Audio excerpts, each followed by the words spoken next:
A struggling shop on the brink of closure, a desperate owner, and a salesperson barely making ends meet. What if I told you that very salesperson, the one with the least money, was the one who saved everyone, and what he asked for in return? I swear you'd never guess. Stick with me, because this story is going to move you to your core. Welcome to Life's Lessons Learned Over Time.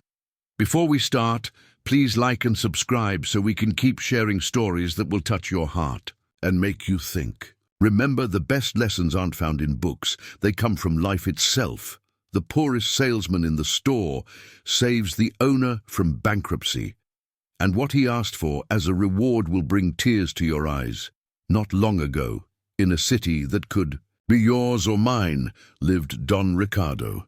Don Ricardo owned the Furniture Emporium, a shop that had been his lifelong dream.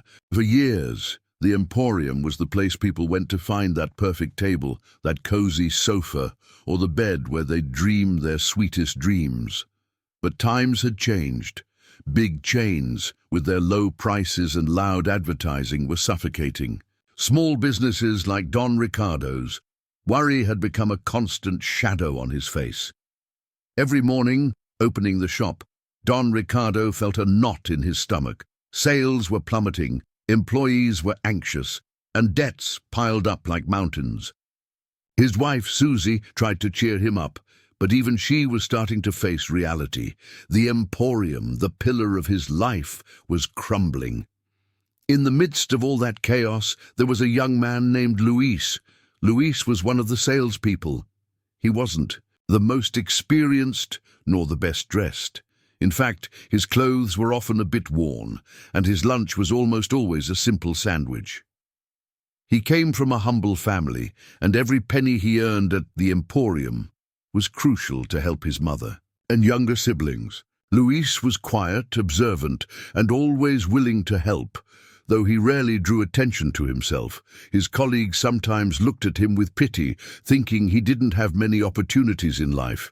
He was the invisible salesman, the one nobody noticed, but who was always there. One day the news everyone feared arrived. Don Ricardo called an emergency meeting. His voice trembled as he announced the inevitable. If things didn't change in a month, the Furniture Emporium would have to close its doors forever. A heavy silence fell over the employees. Some began to cry, others looked at the floor. Their uncertain future hitting them square in the face. The panic was palpable. It was at that moment, when everyone felt lost, that Luis, the salesman no one noticed, raised his hand. Don Ricardo looked at him, surprised. What could Luis possibly say? At a time like this? Maybe ask for an advance or just say goodbye? But what Luis said left everyone speechless and changed the course of that story forever. Luis stood up, his voice surprisingly firm. "Don Ricardo," he said, "I think I have an idea." Everyone stared at him, incredulous. An idea? The invisible salesman had an idea to save the store. Luis explained that he had been observing people, not just those who bought, but those who walked by on the street, who looked with curiosity but didn't come in. He had noticed something crucial. People weren't just looking for furniture, they were looking for stories, solutions to their space problems, comfort, and ways to create a home, not just a house. People weren't connecting with low prices, but with the value of what the Emporium could offer. He proposed a bold plan. He suggested that the store not only sell furniture, but also offer free personalized consultations on how to organize a space, how to choose the right colors, how to make every house a real home. He wanted the salespeople, instead of just offering prices, to listen to customers' stories, their dreams, their needs.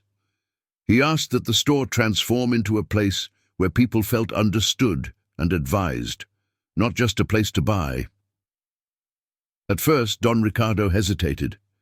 It sounded like a lot of work, investing time in something that didn't guarantee immediate sales. But desperation pushed him to give it a chance. The first week was slow. Some customers were surprised by the new approach, but little by little, word began to spread. People started talking about the furniture emporium as a different kind of place where they genuinely helped you. Luis, with his humble attitude and ability to listen, became the heart of this new strategy. He spent hours talking to people, asking about their lives, their families, what they truly needed. One day, an elderly couple, the Garcias, came in. They were about to move to a smaller apartment and didn't know how to fit in a lifetime of memories. Luis, instead of selling them something, sat with them, listened to their concerns, and drew them a plan for their new space, suggesting just a couple of key pieces that would fit perfectly. The Garcias, with tears in their eyes, not only bought those pieces, but told their story to everyone they knew. The transformation of the Emporium was slow, but unstoppable. Sales began to climb, timidly at first, then strongly.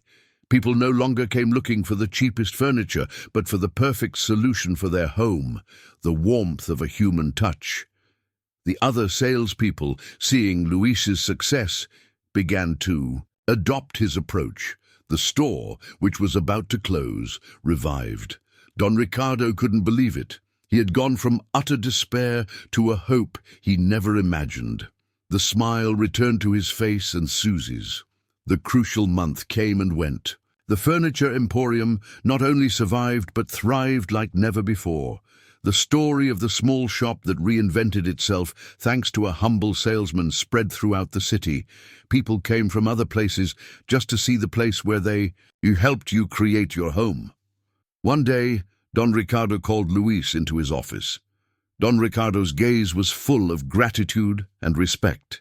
"Luis," he said, "you've saved me. You've saved my business, my employees, my family. I have no words to thank you for what you've done."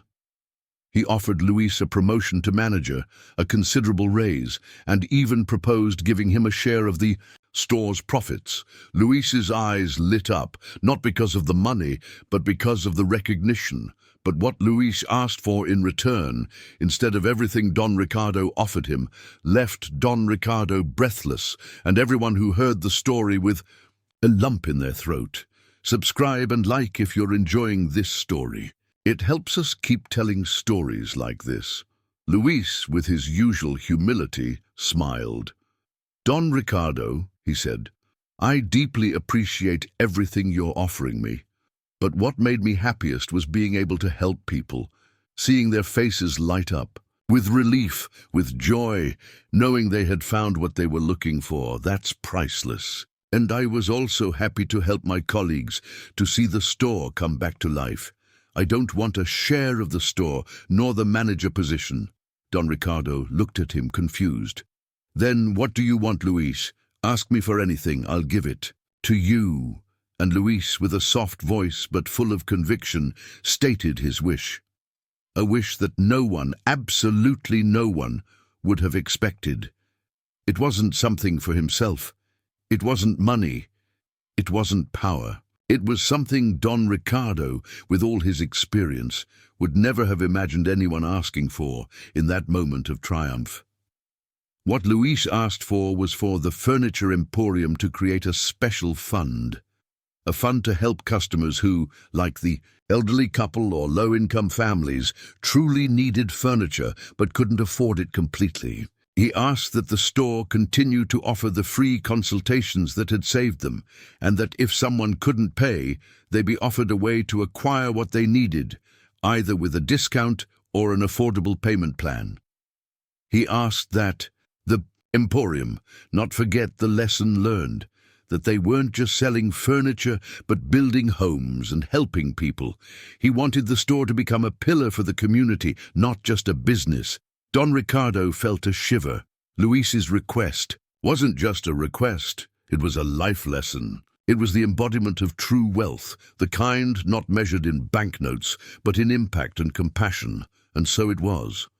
The Furniture Emporium not only prospered, but became a beacon of hope in the city. The Louis Fund was created, helping families in need acquire dignified furniture. The free consultations remained a fundamental part of their service. Luis continued to be a salesperson, yes, but his influence extended far beyond his position. People came to the store just to greet him, to thank him, to tell him their stories. The story of Don Ricardo and Luis became an urban legend. The lesson was clear. Sometimes the one with the least is the one who can give the most. The one who seems invisible is the one with the clearest vision.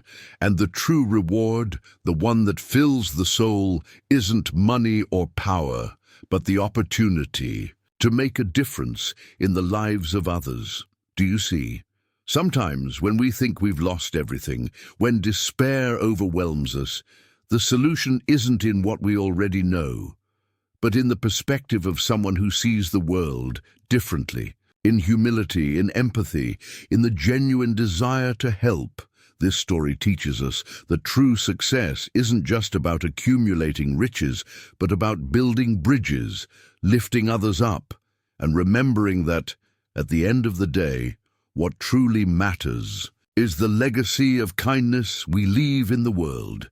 If you liked this story, don't forget to subscribe so you don't miss more heartwarming stories that will touch your heart and make you think. If you want to know another story just as moving as this one, don't miss the video of a waiter being humiliated by a millionaire, unaware that he was the only man who could save him.